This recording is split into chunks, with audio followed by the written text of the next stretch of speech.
Galera, tudo bem? Sejam bem-vindos a mais uma aula aqui na LAC Concursos. Eu sou o professor João Kleber e estarei ministrando a disciplina de informática básica para vocês. Bom, a aula de hoje, quando as pessoas verificam aí no slide o Windows XP, já se sentem assim, puxa vida, mas o Windows XP? Por que eu preciso estudar o Windows XP? Gente, infelizmente, ou felizmente, por como já tem vários anos de estudo, poderia ser mais fácil de você entender o que pode ser cobrado.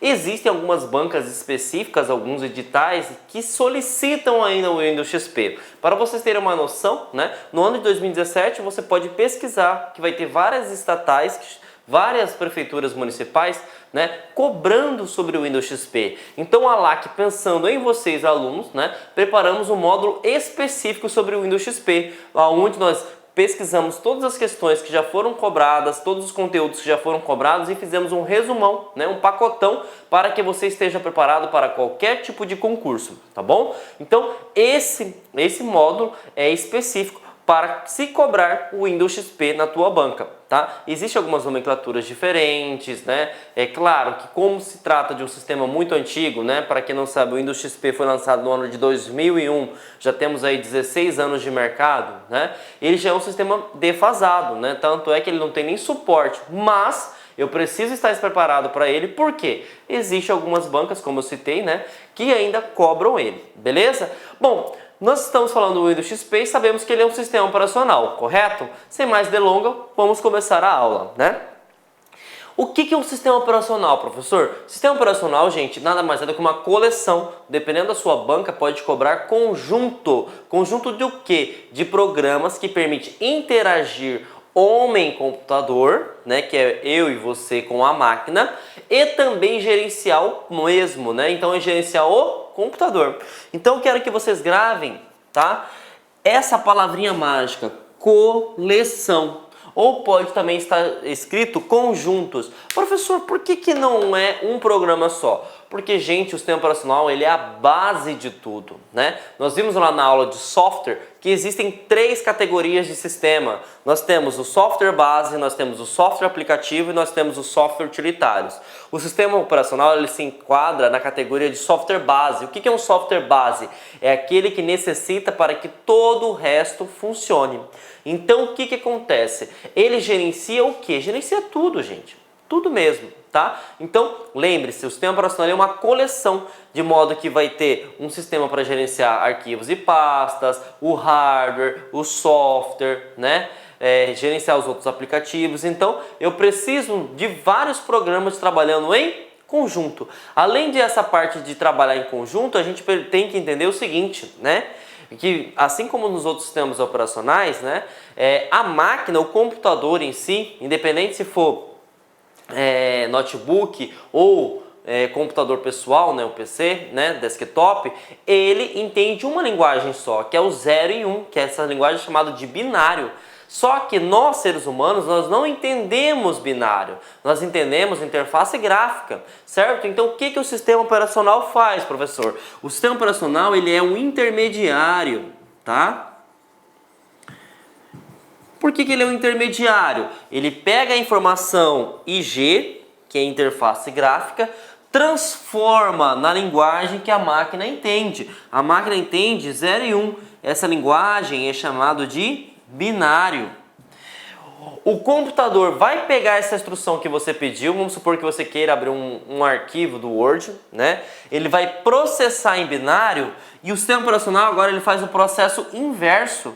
Ele transforma o binário em IG, que é a interface gráfica. E isso a todo e santo momento. Então por isso que o sistema operacional, gente, ele é um software base, porque ele serve para tudo que você imaginar quando se trata sobre o seu computador. Beleza? Então, primeira coisa, o sistema operacional é isso. Ele é uma coleção, um conjunto de programas que permite interagir máquina e o ser humano e gerenciar o computador. Beleza? Fora isso, temos que saber também uma coisa importante, que analisando as provas, as questões realizadas até o presente ano, gente, eles cobram também como é constituído esse sistema operacional. E esse sistema operacional é constituído de duas coisas. Primeiro, eu tenho um núcleo, que pode ser chamado de kernel, né? Que na verdade é a nomenclatura correta, né? Kernel, traduzindo para português, é núcleo, né? O que seria o núcleo? O núcleo é como se fosse o centro das operações, certo? É onde que fica reunido todos os programas que são, de certa forma, de suma importância ou para que o funcionamento, né, a base, a estrutura, a grosso modo, né, do sistema operacional. E ele pergunta também o seguinte, sobre interpretador de comandos, também conhecido como shell.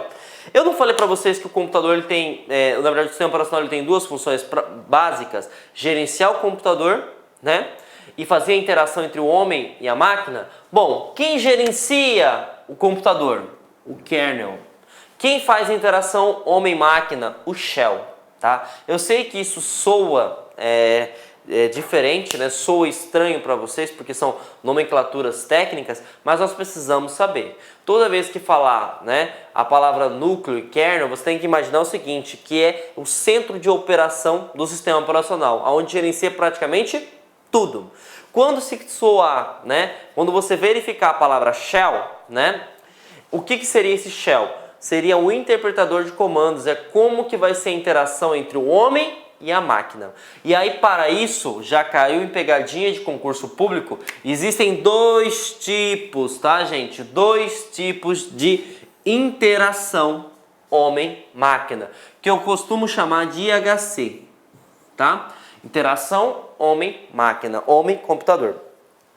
Professor, como assim tem dois? Né? Normalmente, né, vocês estão acostumados, né, com o quê? Com o shell gráfico. O que é shell gráfico? Você tem interface gráfica, certo?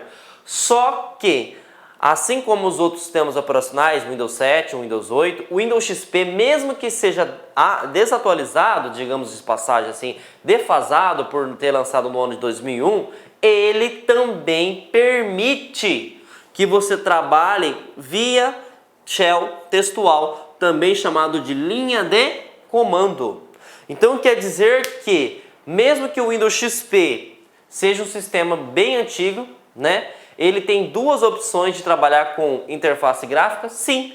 Na verdade, gente, todo o sistema operacional antigamente, né, lá nos primórdios, na década de 80, 90, ele, por padrão, era shell textual. Certo? Então a interface gráfica é como se fosse um plus, né? Ele veio depois. Por quê? Porque para você trabalhar com shell textual, você tem que dominar os comandos. E assim você se lembra que na década de 90 só pessoas que trabalhavam na área de informática conseguiriam manusear. Hoje não. Hoje, mesmo que você não domine o sistema operacional, você consegue fazer algumas operações, porque ele ficou intuitivo, porque ele tem ícones, então ele te influencia, mesmo que você não consiga entender o que está acontecendo, beleza? Então, lembre-se disso, tá? O sistema operacional, ele é constituído por dois principais setores, né? Que é o núcleo, também chamado de kernel, e o shell, chamado de interpretador de comandos. Qual é a função do núcleo? Ele gerencia, é uma central de operações. Qual que é a função do interpretador de comandos, também chamado de shell? Ele faz a interação entre o homem e o computador, né? Lembrando que existem dois tipos. Nós temos o shell textual, que vai ser a interação que se dá entre o usuário através de linhas de comando. Também pode cair, dependendo do teu concurso, prompt de comando, tá? Prompt de comando, que é executado por uma ferramenta chamada CMD Command, né? Ou MS-DOS, tá? Então essas nomenclaturas podem cair no teu concurso, ou ele pode cair o padrão, né? Quando você trabalha com o Windows XP, é interface gráfica. Por que é interface gráfica? Porque você está trabalhando com shell gráfico, também chamado de GUI. Professor, o que é GUI? Interface gráfica do usuário. Então lembre-se disso, tá? Se cair numa questão seguinte, só é possível trabalhar através de interface gráfica no Windows XP, verdadeiro ou falso? Falso, porque nós podemos também trabalhar com shell textual, tá? Então, mesmo que ele seja muito antigo, até porque o padrão era para ser shell textual. Então, lembre-se, o shell gráfico foi um plus, foi adicionado com o decorrer dos anos, mas o principal sempre foi o shell textual, beleza? Partindo disso, nós vamos verificar agora quais são as responsabilidades do sistema operacional Windows XP. Então, o que ele faz, né? O que ele garante para o usuário? O sistema operacional Windows XP, gente, ele tem 3 funções básicas, tá? Essas funções você precisa saber. Ele gerencia todos os recursos de hardware. Vamos lá para a aula 1. O que é hardware? Toda a parte física. Ele gerencia também e controla toda a execução de programas. Que programas? Toda e qualquer espécie, né? O Word, Excel, PowerPoint, né? Nós podemos pegar sistemas de antivírus, sistemas de navegação na internet. Então tudo ele é gerenciado pelo Windows XP. E também, né, ele faz a interface entre usuários e máquinas. Então já caiu, né? Na verdade cai-se muito quando perguntam sobre o Windows XP o seguinte, tá? Para nós ficarmos preparados. São funcionalidades referente ao sistema Windows XP, exceto, né, gerenciar impressora, verdadeiro, gerenciar mouse, verdadeiro, gerenciar Word, verdadeiro, gerenciar arquivos e pastas, verdadeiro, realizar navegação na internet. Por exemplo, quem faz a navegação na internet, gente, é o usuário, né? Até, diga-se de passagem que é o seguinte: você pode ter um sistema operacional, não ter conexão com a internet e o sistema operacional vai funcionar normalmente. Então, se falar, né, para você abrir um aplicativo específico, conectar num aplicativo específico, é função do sistema operacional. Agora, navegar na internet, né, abrir e-mails, isso não é função do sistema operacional. Isso é função do usuário. Então, o sistema operacional ele gerencia tudo que foi envolvido para a parte de hardware, tudo que foi envolvido para a parte de software. E além do mais, ele também faz a interação entre homem e computador, até porque nós vimos no slide anterior, a máquina entende binário e o computador, né? Na verdade, a máquina entende binário e o ser humano, nós entendemos interface gráfica. Agora vamos começar a evoluir o nosso assunto, né? Vamos começar a falar sobre como é a estrutura do Windows XP.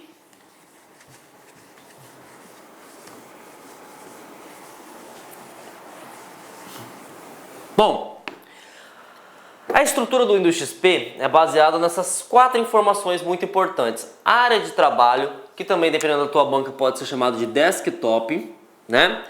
Ícones, barra de tarefas e botão iniciar. Bom, vamos começar a falar sobre a área de trabalho. Professor, o que seria a área de trabalho? Nada mais é do que a tela principal quando você liga o seu computador. Então, uma vez que você startou o seu computador, vai aparecer a área de trabalho. E a área de trabalho contém tudo isso aqui. Esses são os elementos da área de trabalho. Você vai ter os ícones, né? O que seria ícones, professor? Ícone nada mais é que uma representação gráfica, né?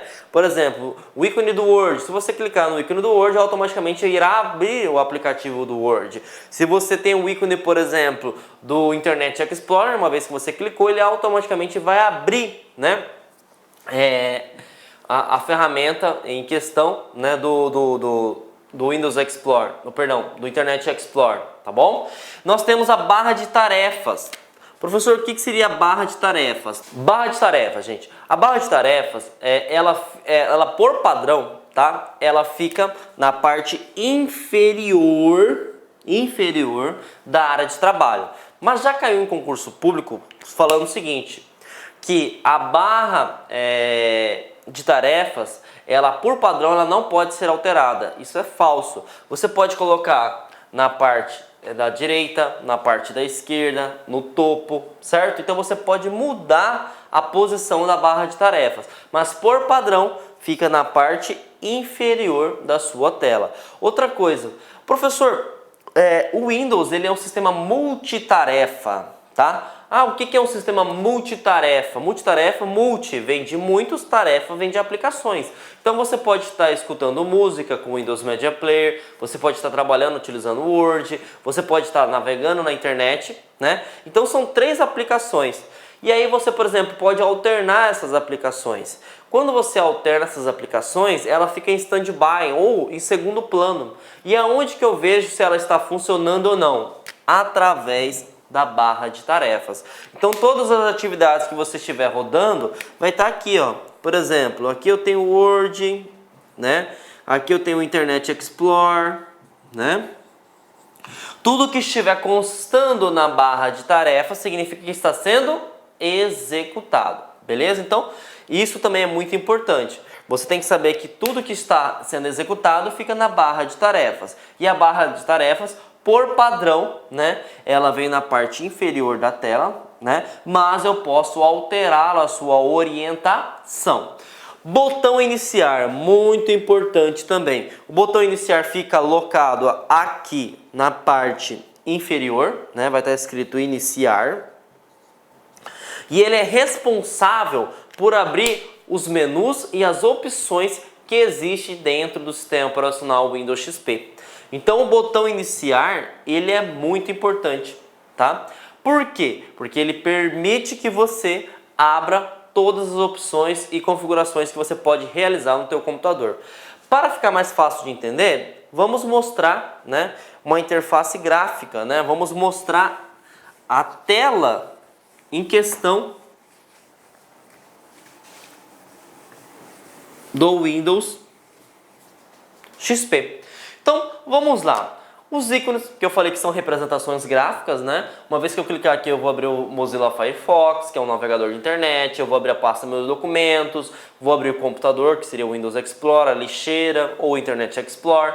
A área de trabalho, né? O que é a área de trabalho? É toda a tela inicial quando você starta o seu computador, quando você inicia o seu computador. E dentro da área de trabalho vai ter os ícones, né? Vai ter a barra de tarefas, conforme eu falei para vocês. Por exemplo, aqui eu estou com 2 aplicativos, né? Eu estou com o Windows Explorer aberto e eu estou também, né, com um documento Word e uma apostila, certo? E aqui nós temos o menu, né, o menu que eu já falei para vocês que é o menu iniciar, que uma vez clicado nele vai abrir várias opções que permite você fazer todas as configurações e todas as funcionalidades que existe dentro do seu sistema operacional. E tem uma coisa importante também que cai em concurso, barra de inicialização rápida, tá?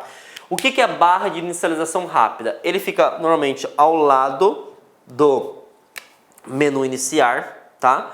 E é utilizado para quê? O próprio nome já fala, inicialização rápida, mas quem vai inicializar? Normalmente você fixa, né, os programas que você utiliza frequentemente. Porque, por exemplo, se você abre todo dia o Word, todo dia, por exemplo, o Internet Explorer, eu não tenho que entrar no menu iniciar e procurar onde estão esses aplicativos. Ou eu coloco na área de trabalho conforme está o Internet Explorer, ou eu posso colocar aqui dentro, né, na barra de inicialização rápida. Porque uma vez que ela está aqui, eu só dou um clique e ele automaticamente já vai startar para mim um aplicativo. Então, a barra de inicialização rápida, como diz, é para facilitar, né, o uso. Então, programas que você utiliza no cotidiano, né, você pode colocar aqui, né, na barra de inicialização rápida que fica alocada, né, na barra de tarefas. Outra coisa também que é interessante é a caixa de diálogo, tá? A caixa de diálogo fica próximo, na verdade praticamente do lado, né, do relógio na barra de tarefas, e ele serve para quê? Para mostrar alguma informação. Por exemplo, antivírus está desatualizado ou informações sobre a atualização do Windows, né? Então sempre vai aparecer uma mensagem aqui do lado informando para você. Por isso que se chama caixa de diálogo. Então essa por si só é a estrutura da área de trabalho, é a estrutura base que você precisa conhecer para um sistema operacional. Beleza, gente? Bom, vamos agora falar, gente, de um assunto também muito importante sobre o Windows XP, que é a questão de sistema de arquivo. Parece soar muito técnico, mas é algo bem fácil de se entender. Para que você consiga compreender bem a parte de sistema de arquivo, eu vou dar um exemplo de carros, certo? Bom, todo mundo conhece o carro Gol, né, que é da fabricante, vamos dizer, Volkswagen, e nós sabemos também que existe o carro Celta, que, por exemplo, é da fabricante Chevrolet. Cada tipo de carro tem o seu motor específico, de tal forma que o motor do Gol não cabe no Celta, nem do Celta cabe no Gol, né? Então, o que seria isso? Seria algo exclusivo, dedicado para determinado tipo de carro. Da mesma forma que nós temos essa questão de exclusividade nos carros, do motor, nós temos na parte de sistemas de arquivo. Cada sistema operacional tem o seu tipo de arquivo, de modo que o Windows XP, assim como o Windows 7, ele também tem um sistema que é o NTFS,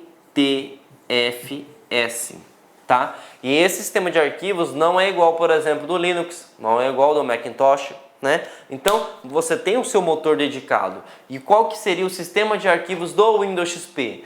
NTFS.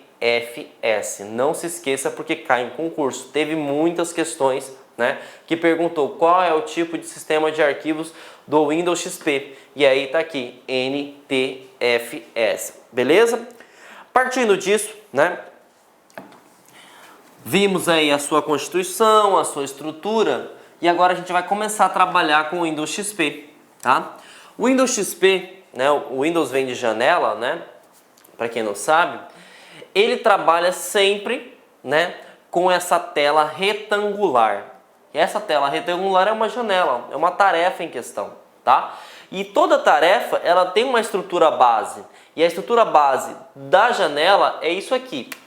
Primeiro, nessa parte superior, sempre vai estar falando que aplicação você está trabalhando. Olá, meus amigos, minhas amigas, sou o professor Luiz Antônio de Carvalho e estou aqui para fazer um grande convite para você que acabou de assistir esse pequeno trecho da nossa aula demonstrativa desse nosso professor maravilhoso.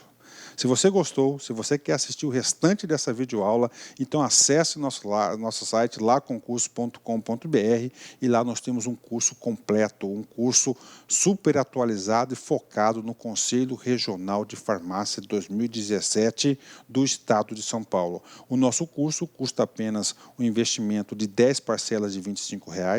Nós temos aí 100 dias de acesso. Durante esse período você pode assistir quantas vezes desejar e na hora que quiser. Bacana? O convite está feito, pode se matricular que você não vai se arrepender. Ah, já ia esquecendo, você quer o material de apoio dessa videoaula? Então é muito fácil, muito simples, clique aqui embaixo que nós temos um link para você fazer o download desse material gratuitamente. Tá certo, meus amigos? Então espero vocês aqui no LAC. Fui, obrigado, fui, tchau. Clique LAC.